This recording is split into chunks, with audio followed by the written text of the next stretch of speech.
Black Righteousness Chapter 9 Part 1, Cultural Conflict. Wanyenyekevu placed everything back into his backpack and went hunting for anything he could find as a meal. Tired of fish, he grabbed a few stars and headed along the pond, looking for the first thing he could find. After 30 minutes, he came across a rabbit. He pauses for a moment to see if the rabbit spoke. A sigh of relief came over him as he killed the rabbit. Taking it to the pond, he washed, cleaned, seasoned it with the herbs his mother packed for him. As Wanyenyekevu sat on a log, he took out the scroll, learning his ancestry, and every few minutes, he would turn the rabbit as the aroma thickened into the air every time the wind blew. The cool breeze stirred up words within him, so he got up, reached for his notepad, and wrote, "The wind. You can't taste it, nor smell it, but it's there. You can't touch it, nor hear it, but it's here in the sphere. Where did it come from? Where is it going? What I do know is that it comforts in times of need. Especially in the heat. That's something, or someone I want to meet. That the wind reminds me of. Someone special to me? That I can't see, but I know is there. Can you guess who? Looking toward the sky, it's so blue. The one I'm talking about is true. Clouds floating around with the rhythm so true. Toss about only by the wind. Trees leaning back and forth, side to side, leaves dancing around. Squirrels racing up and down, playing, in the wind. Wanyenyekevu smiled, placed everything in his backpack, ate his meal, and drifted off to sleep. The following day, Wanyenyekevu took the quick route through the woods and came upon an open field. Halfway through the field he saw a skycraft pass. The vehicle did not make a sound as it passed, but he hoped they did not see him. He said, the only way he didn't see me was if he wasn't looking. Just as he said that, the vehicle made a U-turn towards him. What now? He said to himself. Wanyenyekevu stood there as the craft approached. It hovered about 10 feet in front of him in the air. It slowly lowered to the ground, and seated on it was a very handsome man. Wanyenyekevu could not tell if it was a man or a woman at first. Hello? Wanyenyekevu hesitantly said. He hears Mletsi's voice. Now, look upon it with your spiritual eyes. The man quickly transformed into a hideous creature. The creature's feet looked like talons with very long legs. The body and head were one giant blob with sores and blisters that had pus seeping out of it. It made his flesh crawl and he couldn't believe his eyes. Wanyenyekevu got into a stance. What are you? The creature said, I am Abenian Omega 3-45 and you are a lucky man, for you shall be my slave, my pet for the rest of your life. Wanyenyekevu threw 3 stars toward its head, and they just went straight through the creature. He tried to strike the beast, taking out his samurai, but the sword went straight through it. The beast laughed until Wanyenyekevu performed a powerful roundhouse kick that hit the monstrosity in the middle of his face, and the creature let out a howling sound. Several more punches, and then it backed up. In a state of shock, the creature said, I don't have any idea how you are able to hurt me, but human, it was your last time. And it pulled out a sword and swung at Wanyenyekevu. He dodged the blade as he continued to attack, but the creatures just cried out in pain. Yael suddenly appeared and yelled out to Wanyenyekevu. Try this. A sword rushed toward Wanyenyekevu, and with great speed and timing, Wanyenyekevu punched the creature once more, then he turned around, just in time, to grab the sword from Yael and cut the beast in half. The blade pierced through the creature like paper as Wanyenyekevu slid it from its head down to its legs. A puff of smoke appeared, and it covered Wanyenyekevu in black soot. Yael approached Wanyenyekevu.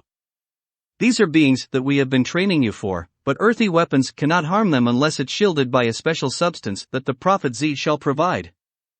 Wanyenyekevu had a strange look on his face. Prophet Z? But Yael and the sword both vanished. However, Yael's voice could be heard saying, yes, he will be along shortly. Go now, and make your way to Sonheimer, and by the way. If you hadn't fought in the spirit, it wouldn't have felt any of your blows. Wanyenyekevu hid the skycraft and continued his journey. He passed Par Road 1122 to Par Road 1106, until he reached Highway 65 and Sonheimer Loop Road. At a distance, Wanyenyekevu saw a man waving as he approached a structure that looked like an old barn. Another test? He said to himself as the man approached. Wanyenyekevu noticed that the man had a unique dark olive-brown skin tone as he smiled at Wanyenyekevu, saying, "Good day my friend, I am IB and welcome to Sonheimer, Louisiana." Wanyenyekevu smiled back and tried to see if the man's heart was genuine, but he couldn't feel anything. "That's strange," he said aloud. IB thought Wanyenyekevu was talking to him and said, "No, that's normal around here, we are friendly in these parts. May I offer you a meal? Or maybe a place to rest a bit?" Wanyenyekevu smiled again, "Sure." In the middle of town, there was a large canopy where many sat and ate. "Please sit down, and the meal is on me. Don't worry about a thing, for we are Wakatilians and are always glad to see another brother." Wanyenyekevu took a seat and smiled at all those that looked his way. IB placed the meal before him, and they both ate and talked. "Let me show you our community before you head off on your journey." Wanyenyekevu was full and did not want to be rude, so he smiled again, "Sure. Thanks." Wiping his mouth and hands and pushing his plate in front of him, Wanyenyekevu grabbed his things, and they walked farther into town. "I'm a single man, and I looked forward to the day I shall settle down and raise a family, and you?" Before Wanyenyekevu could speak, two women approached in opposite directions, and Wanyenyekevu looked one of them in the eyes, nodded his head to say hello, and smiled. After the women had passed, the one in which he smiled at grabbed Wanyenyekevu around the neck as she shocked him with a stun gun behind the right arm, then his back. She then tried to shock him in the groin area, but he moved, and it hit his upper thigh. The pain was so great that it knocked him to his knees. He looked up and was surrounded, and Wanyenyekevu looked at IB. "What have I done wrong to be treated like this?" IB stood there and did not say a word. The men rushed Wanyenyekevu against a nearby wall and held him down. "What have I done wrong?" Wanyenyekevu repeatedly asked, and the men said nothing. They took Wanyenyekevu's belongings and left them against the wall as they waited.